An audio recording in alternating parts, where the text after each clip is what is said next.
मेरा नाम सुनीता है और मैं उन बदनसीब बच्चों में से हूँ जिनके माता पिता उन्हें बचपन में ही छोड़कर दुनिया से चले जाते हैं।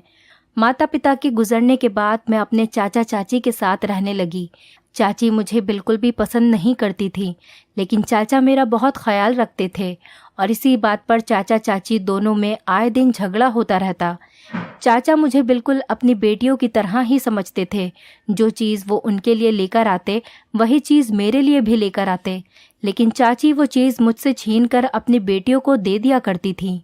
वक्त गुजरता गया और चाचा वक्त के साथ बीमार रहने लगे और एक दिन अचानक से उनकी मौत हो गई और मैं फिर से अकेली रह गई। चाचा की मौत के बाद चाची ने अपना असली रंग दिखाना शुरू कर दिया। जो थोड़ा बहुत चाचा की वजह से वो कुछ कह नहीं पाती थी, अब उन्होंने उसका बदला लेना शुरू कर दिया। घर के सभी नौकरों को हटाकर उन्होंने घर का सारा काम मेरे ऊपर डाल दिया। उस वक्त मेरी उम्र 18 साल थी और 18 साल की लड़की पूरा घर संभालने लगी। जैसा जैसा चाची कहती मैं वैसा ही करती। उनके खिलाफ एक शब्द भी नहीं बोलती, क्योंकि उन्हें मेरी बातें सुनना बिल्कुल भी पसंद नहीं था। वो बस यही चाहती थी कि मैं हमेशा अपना मुंह बंद रखूं और चुपचाप घर का हर एक काम करती रहूं और घर के बाहर किसी से भी इसके बारे में ना कहूं। इसीलिए वो मुझे कभी भी घर से बाहर नहीं जाने देती थी। चाचा का एक बेटा था, उसका नाम हिमांशु था। हिमांशु 20 साल का था और ना जाने उसका दिल मुझ पर कब आ गया पता ही नहीं चला। वो मन ही मन मुझे पसंद करने लगा था और चाची को ये बात बिल्कुल भी बर्दाश्त नहीं होती कि जिस लड़की से वो बचपन से नफरत करती आ रही थी वही उनके घर की बहू बन जाए। अपने बेटे की शादी के लिए चाची के बहुत अरमान थे। वो अपने बेटे के लिए एक पढ़ी लिखी, खूबसूरत और एक अमीर ख़ानदान की लड़की से शादी कराना चाहती थी और मैं तो गरीब लड़की थी जिसके माता पिता बचपन में ही गुजर गए थे और उन्हें मुझसे शादी करने पर दहेज में कुछ भी नहीं मिलता। वो ये बात बहुत अच्छी तरह से जानती थी। हाँ, लेकिन मैं बहुत खूबसूरत थी, इतनी खूबसूरत कि खुद को शीशे में देखती तो हैरान होती, क्या सच में ये मैं ही हूँ? ये चेहरा क्या मेरा ही है? ये आंखें, ये होठ, ये काले घने बाल, क्या सच में मैं इतनी खूबसूरत हूँ? और एक यही खूबी मेरे अंदर थी जिसकी वजह से कोई भी मुझसे शादी करने के लिए तैयार हो जाता। चाचा का बेटा हिमांशु मेरा दीवाना बन गया था। उसने अपने दिल की बात चाची को भी बता दी और कहा कि अगर वो शादी करेगा तो सिर्फ मुझसे, वरना वो अपनी जान दे देगा। मैं हर वक्त डरी डरी रहती कि कहीं हिमांशु को कुछ हो गया तो चाची सारा इल्ज़ाम मुझ पर लगा देंगी और फिर मैं तो बिन माँ बाप की बच्ची थी तो मेरा क्या होगा।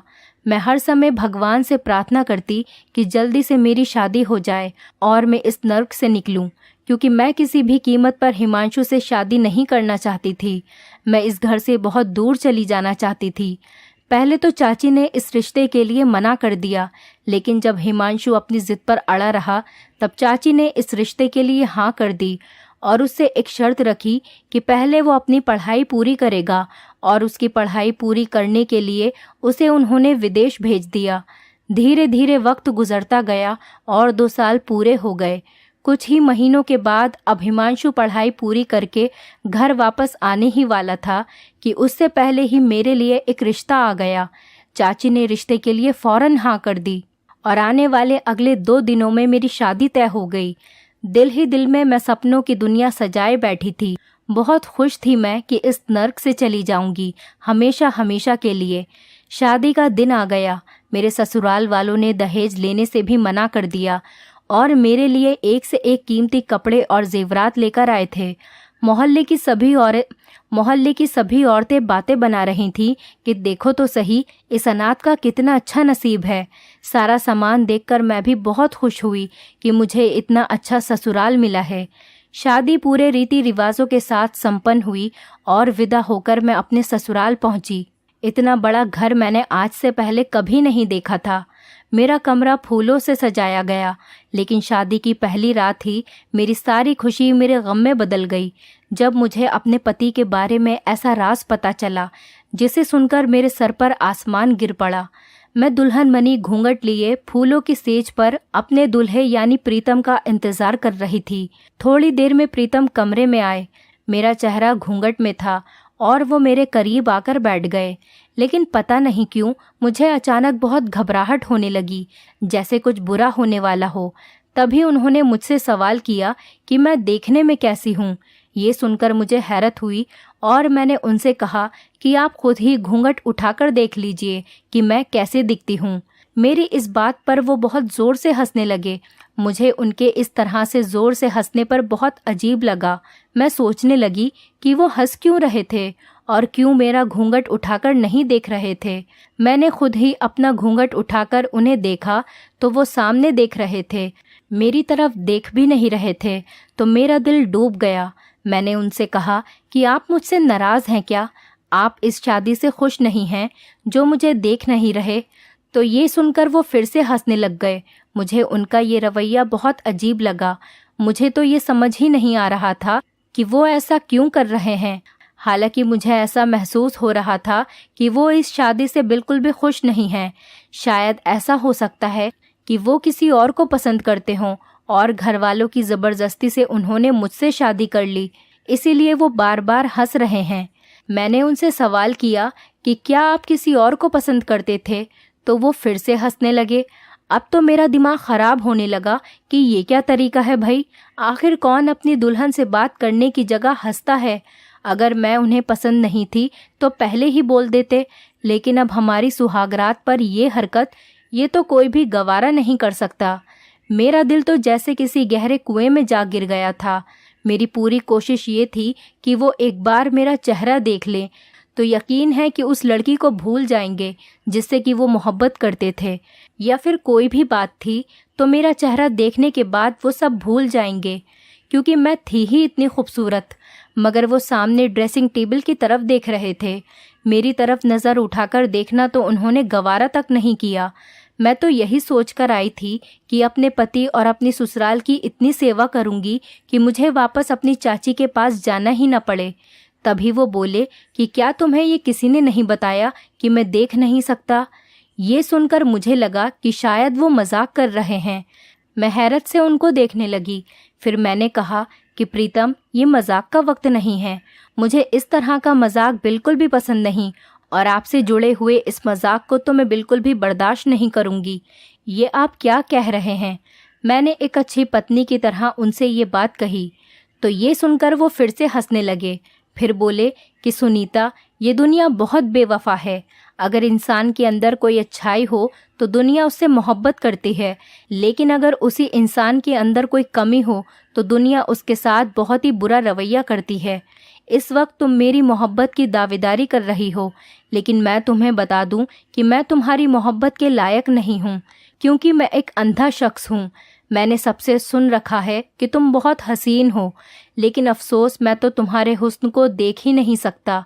प्रीतम बोलते जा रहे थे, लेकिन मुझे अभी भी महसूस हो रहा था कि शायद वो मजाक कर रहे हैं और मुझे उनके इस तरह मजाक करने पर बहुत गुस्सा आ रहा था। लेकिन थोड़ी ही देर में मुझे एहसास हो गया कि ये मजाक नहीं था, ये एक बहुत ही ख़तरनाक हकीकत थी और मैं अपनी आंखों से अपने पति को देख रही थी। मेरे सपनों का महल एक ही मिनट में ज़मीन पर आकर धड़ाम से गिर गया। मैं क्या सोचकर यहाँ आई थी और जिस इंसान के भरोसे आई थी, वो इंसान तो खुद ऐसा है कि उसे किसी और का सहारा चाहिए। वो मुझे सहारा कैसे देगा? मेरे साथ धोखा हुआ था, बहुत बड़ा धोखा, और ये धोखा मेरी चाची और मेरे ससुराल वालों ने मिलकर मेरे साथ किया था। मेरा ये सोच सोचकर गुस्से से बुरा हाल हो गया। मैं एकदम से खड़ी हो गई और कहने लगी कि आप लोगों को शर्म नहीं आई एक गरीब बिन माँ बाप की बच्ची के साथ इतना बड़ा धोखा करते हुए? मैंने उनसे कहा तो प्रीतम कहने लगे कि हमने तुम्हारी चाची को सब कुछ बता दिया था कि मैं देख नहीं सकता हूँ, और उन्होंने तुम्हें नहीं बताया तो इसमें हमारा क्या कसूर? तुम्हारे साथ धोखा हमने नहीं बल्कि तुम्हारी खुद की सगी चाची ने किया है। उन्होंने हमसे ये कहा था कि उन्होंने तुम्हें सब कुछ बता दिया है और तुम इस बात पर राज़ी हो।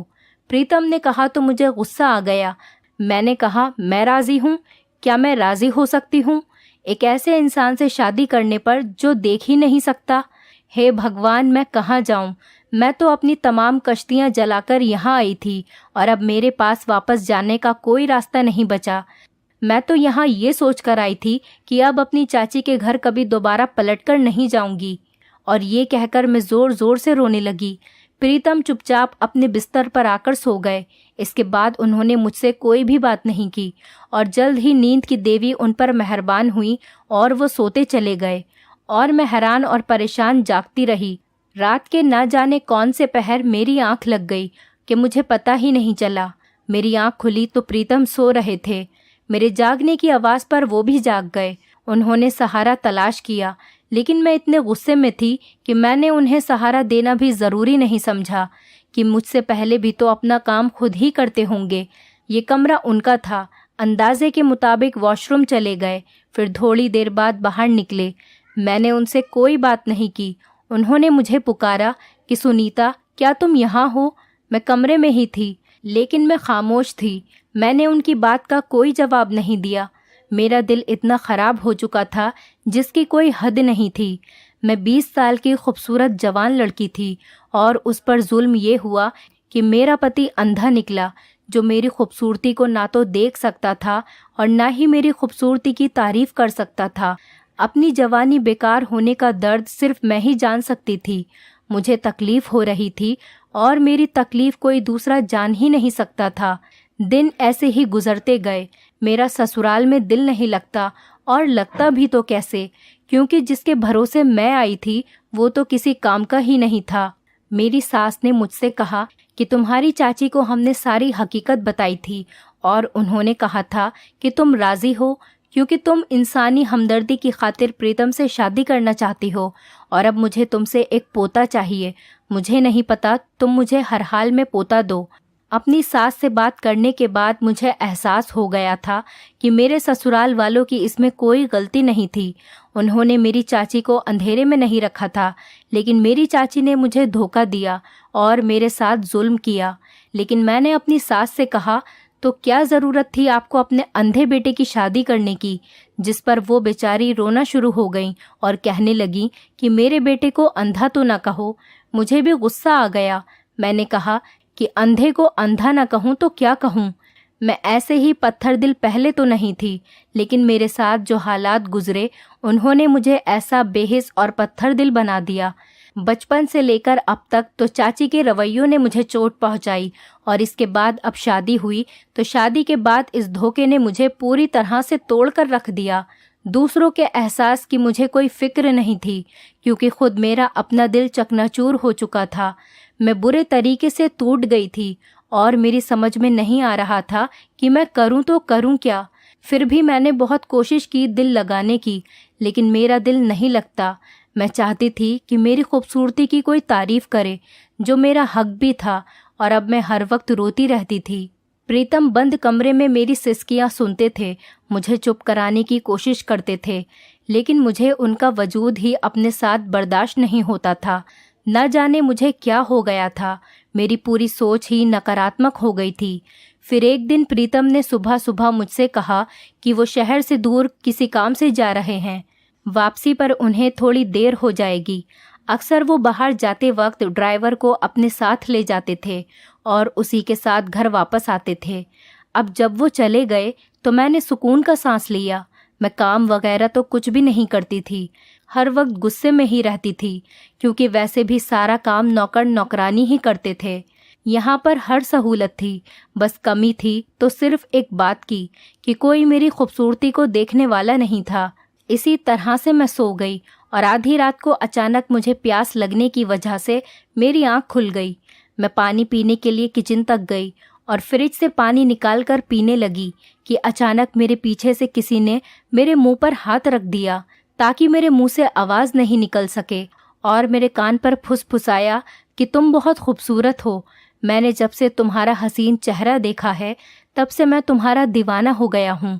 आज तुम्हारा पति घर पर नहीं है, हालांकि वो अंधा है और देख नहीं सकता, लेकिन फिर भी मैं उसके सामने घर पर आना नहीं चाहता था और इसीलिए आज आया हूँ कि तुमसे खुलकर अपने प्यार का इजहार कर सकूं। मैं तुम्हें बता दूं कि मैं तुम्हारे पड़ोस में रहता हूँ और रोज़ाना अपने कमरे की खिड़की से तुम्हारा दीदार करता हूँ। मुझे बहुत अफसोस है कि तुम जैसी हसीन और ख़ूबसूरत लड़की की शादी एक ऐसे इंसान से हो गई जो तुम्हारी जवान खूबसूरती को देख ही नहीं सकता। मैंने आंखें घुमाकर देखा तो उसने नकाब पहना हुआ था। उसकी आंखें दिख रही थी और मैं किस्मत और हालात की मारी हुई लड़की थी। और जब किसी और के मुंह से अपने लिए तारीफ सुनी तो मुझे बहुत अच्छा लगा। बजाय उसके कि मैं उसकी बातों पर गुस्सा करती, मुझे उसकी बातें बहुत अच्छी लगी और मैं ऐसी बातों को सुनना भी चाहती थी जो मेरी खूबसूरती को सराहे। मैंने उससे इशारों में कहा कि मुझे बोलने तो दो। उसने मेरे मुंह से हाथ हटा लिया। मैंने पूछा कि तुम कौन हो? वो कहने लगा कि मैं तुमसे मोहब्बत करता हूँ और रोज़ाना तुम्हें देखता हूँ। मैंने उससे कहा, यहाँ से चले जाओ, मेरे पति किसी भी वक्त आ सकते हैं। तो उसने कहा कि मुझे तुम्हारे पति की पूरी खबर है, वो कल सुबह ही आएगा। लेकिन मुझे अपनी सास का भी डर था, इसीलिए किसी न किसी तरह मैंने उसे वहाँ से भगा दिया। लेकिन अब जब भी प्रीतम काम से कहीं बाहर जाते तो वो नकाबपोश घर पर आ जाता। न जाने उसने कौन सा चोर रास्ता बना लिया था। पहले वो किचन में आ जाता था और अब मेरे कमरे की खिड़की फलान कर मेरे कमरे में ही आ जाता था और हम दोनों सारी सारी रात बातें करते रहते थे। वो मेरी खूबसूरती की तारीफ करता और मैं सुनती रहती और मुझे बहुत अच्छा लगता। लेकिन वो हमेशा नकाब लगाए रखता था। मैंने उससे कई बार कहा कि नकाब हटाकर मुझे अपना चेहरा तो दिखाओ, लेकिन उसने कहा कि वक्त आने पर दिखाऊंगा। उसकी आंखें बहुत खूबसूरत थी। आंखों को देखकर लगता था कि वो खुद भी एक हैंडसम लड़का होगा और उसकी आंखों से ज़्यादा तो उसकी बातें बहुत ही खूबसूरत थीं। यहाँ तक कि मुझे उसकी मोहब्बत भरी बातों की आदत हो गई थी। वो सारा सारा दिन फ़ोन करके मुझसे मोहब्बत भरी बातें करता था। मेरी ज़िंदगी में जिस चीज़ की कमी थी वो मुझे मिल रही थी, लेकिन एक अनजान शख्स से जो कि मेरा अपना था ही नहीं, और जो मेरा अपना था वो मेरी तारीफ़ करने से मजबूर था। काफ़ी वक्त तक ये सिलसिला यूं ही चलता रहा। वो प्रीतम की गैर मौजूदगी में घर पर आता था और हम दोनों बैठकर घंटों घंटों बातें करते, लेकिन कभी भी उसने कुछ गलत हरकत नहीं की। मेरी अक्ल पर पर्दा पड़ गया था। मुझे ये डर भी नहीं लगता था कि कोई अनजान आदमी मेरे कमरे तक आ जाता है। किसी दिन वो कुछ मेरे साथ गलत ही न कर बैठे। आखिर किसी अनजान आदमी पर इस कदर भरोसा करना कितनी गलत बात है। मेरा पति तो सिर्फ आंखों से अंधा था, लेकिन मेरी आत्मा से लेकर दिल दोनों अंधे हो गए थे। मैं क्या कर रही थी मुझे नज़र ही नहीं आ रहा था। मैं कितना गलत कर रही थी मुझे एहसास नहीं था। लेकिन मैं ये सब क्यों कर रही थी मैंने कभी खुद से सवाल ही नहीं किया। एक रात हम बातें कर रहे थे कि प्रीतम की कॉल आई कि वो बस घर आने ही वाला है। ये सुनकर तो मैं हैरान हो गई कि अचानक कैसे आ गया। मैंने उससे कहा कि वो कहीं छुप जाए, क्योंकि प्रीतम की गाड़ी की आवाज़ सुनाई दी है और वो कभी भी अंदर कमरे तक आ सकता है। उसने कहा कि मुझे छुपने की क्या ज़रूरत है, तुम्हारा पति तो देख ही नहीं सकता। ये सोचकर मुझे भी हंसी आ गई। मैंने कहा कि हाँ, बात तो सही कह रहे हो। फिर उसने कहा कि छोड़ो, मैं जा ही रहा हूँ, और वो चला गया। थोड़ी देर बाद प्रीतम अंदर आ गए। मैंने कोई बात नहीं की। उन्होंने आकर लाइट बंद कर दी। उसके बाद मैं अपने बिस्तर पर लेट गई और आंखें बंद कर ली और सोने की कोशिश करने लगी। लेकिन मुझे कुछ देर बाद एहसास हुआ कि प्रीतम सोए नहीं हैं, बल्कि बैठे हुए हैं। फिर अचानक से वो बोल पड़े, सुनीता, तुम्हें मालूम है कि मेरे पिताजी भी अंधे थे और मेरी माँ बेहद हसीन थी। खानदान वालों के दबाव में आकर मेरी माँ ने मेरे पिताजी से शादी कर ली, लेकिन उनके अंदर एक वीरानी भी हमेशा से ही थी। और रहे क्यों ना, अपनी ज़िंदगी एक अंधे इंसान के साथ गुजारनी पड़ रही थी। मैं पैदा हुआ तो मेरी माँ ने अपना दिल मुझ में लगा लिया, लेकिन फिर भी उनका दिल मुझसे भी उड़ गया और फिर उन्होंने अपना दिल कहीं और लगा लिया। जब पिताजी घर पर नहीं होते थे तब एक अनजान आदमी मेरे घर पर आता था और मेरी माँ उससे बातें करती रहती थी और मैं सारी बातें सुनता रहता था, मगर मैंने कभी कुछ नहीं कहा। जैसे ही प्रीतम ने ये बात बताई मेरी तो जान ही निकल गई। मुझे लगा कि ये तो मेरी ही कहानी है जो मुझे सुनाई जा रही थी, यानी कि मेरी सास के साथ भी यही जुल्म हुआ था और मेरी सास ने मेरे साथ भी वही जुल्म दोहराया। न जाने क्यों मुझे एहसास हुआ कि मेरी सास ने अपनी नाकामी का बदला मुझसे ले लिया।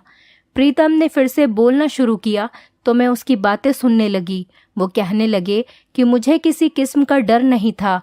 मेरा बचपन पूरी तरह से बर्बाद हो गया था, यहाँ तक कि मेरा लड़कपन और फिर मेरी जवानी आ गई। लेकिन वो आदमी ना जाने कहाँ चला गया था। फिर मैं और मेरी माँ थे और बस मेरी माँ ने दूसरा बच्चा पैदा करने की तकलीफ भी नहीं उठाई और इसी बीच मेरे पिताजी इस दुनिया से चले गए। सारी ज़िंदगी मेरे पिताजी को ये पता ही नहीं चल सका कि उनके पीछे घर में कोई और आता था और उनकी पत्नी से बातें करता था। फिर मेरी माँ इतनी ढीठ बन गई थी कि उन्हें मेरे पिताजी के होने या ना होने से कोई फ़र्क ही नहीं पड़ता था। वो आदमी मेरे पिताजी के सामने भी घर पर आता। अब क्योंकि पिताजी अंधे थे तो वो देख नहीं सकते थे, इसलिए मेरी माँ फौरन उसे दूसरे कमरे में ले जाती और उनकी बातों की आवाज़ में दूर बैठा सुनता रहता। उस दौरान मुझे ये भी पता चल गया था कि वो मेरी माँ का कोई दूर का कज़िन था जो उनसे बेहद प्यार करता था और मुझे अपने पिताजी के लिए दुख होता था। मैंने उन्हें कुछ नहीं बताया। तुम जानती हो, मैं पैदाइशी अंधा नहीं था। मैं बचपन में देख सकता था और मैं अपनी आंखों से अपनी माँ की सारी हरकत सुनता और देखता रहता था। आहिस्ता आहिस्ता मेरी आंखों की रोशनी जाती रही क्योंकि ये अंधापन मेरे बाप की विरासत थी। मैं लड़कपन को पहुंचा तो बिल्कुल अंधा हो चुका था और मुझे इस बात की खुशी भी थी कि मैं अब अपनी माँ की कोई भी हरकत देख नहीं सकता। फिर मुझे एहसास हुआ कि मुझे ये सब नहीं करना चाहिए। मैं क्यों किसी और की वजह से अपनी ज़िंदगी में अंधेरा लेकर आऊं और अपनी ज़िंदगी को बर्बाद करूं। इसके बाद मैंने अपना इलाज शुरू किया और सुनीता, शादी की रात जब पहली बार मैंने तुम्हें देखा तो मैं तुम्हारे हुस्न को देखकर हैरान हो गया। ये कहते कहते प्रीतम खामोश हो गया और उसकी ये बात मेरे दिमाग पर धमाके की तरह असर कर गई कि वो तो अंधे थे, उन्होंने आखिर मुझे देखा कैसे। मैं एक झटके से उठकर बैठी और अंधेरे में उनके साए को देखती रही। आपने मुझे देख लिया? आप तो मुझे देख ही नहीं सकते थे क्योंकि आप तो अंधे थे ना। मुझे लगा कि शायद वो भी मजाक कर रहे हैं। तब प्रीतम ने आगे कहा कि मैंने लड़कपन के बाद ही अपनी आंखों का इलाज शुरू कर दिया था। मेरे साथ ज़्यादा मसला नहीं था। थोड़े से इलाज में ही और एक ऑपरेशन के बाद मेरी आंखों की रोशनी वापस आ गई थी और मैं सब कुछ देख सकता था। उसी दौरान मेरी माँ ने शादी की बात की और ये फैसला कर दिया कि मेरी शादी तुमसे हो जाए। और क्योंकि घर में किसी को पता नहीं था कि मेरी आंखों की रोशनी वापस आ गई है, इसीलिए उन्होंने लड़की का फ़ोटो दिखाना भी मुझे गवारा न किया और मैंने भी फ़ोटो देखने की कोशिश नहीं की क्योंकि मैं तो अपनी माँ से पहले से ही नाराज़ रहता था। जब हमारी शादी हुई तो मैं देख सकता था और मैंने तुम्हें देखा था, लेकिन मैं ये देखना चाहता था कि तुम किस तरह की पत्नी साबित होती हो। मेरे अंधेपन का सुनकर मेरा साथ देती हो या फिर मेरी पीठ पीछे मुझसे बेवफाई करती हो। लेकिन मुझे तुम्हारा रवैया देखकर बहुत अफसोस हुआ और मैंने तुम्हें छोड़ने का फैसला कर लिया।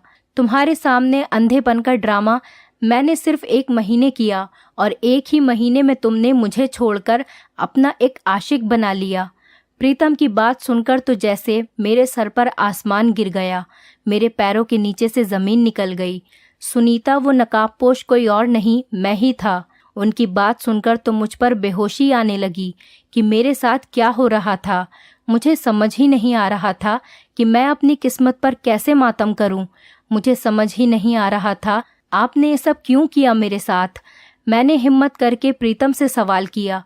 प्रीतम ने उठकर कमरे की लाइट ऑन कर दी और वो नकाब दराज से निकाला और अपने चेहरे पर लगा लिया तो मैंने देखा कि ये वही आदमी है जो मुझसे मिलने रोज़ आता था।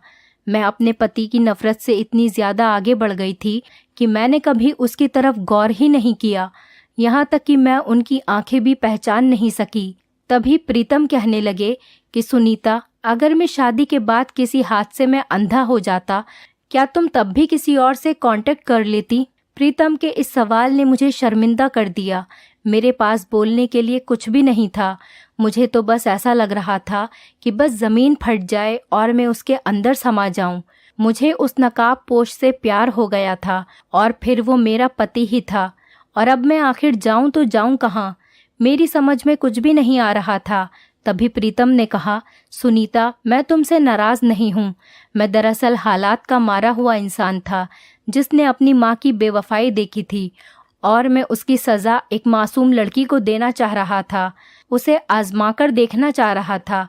लेकिन आज मुझे एहसास हो रहा है कि मैंने कितना गलत किया। मैं तुम्हें माफ़ करता हूँ क्योंकि मैं तुम्हारे किरदार को जान गया हूँ कि तुमने एक अजनबी से सिर्फ बातें की। अगर तुम चाहती तो तन्हाई में बहुत कुछ कर सकती थी, लेकिन फिर भी तुमने अपनी हदों का ध्यान रखा और मुझे एहसास हो गया है कि तुम्हें सिर्फ मोहब्बत भरी बातों की ही ज़रूरत थी, जो कि मैं तुम्हें किसी वजह से दे नहीं सका।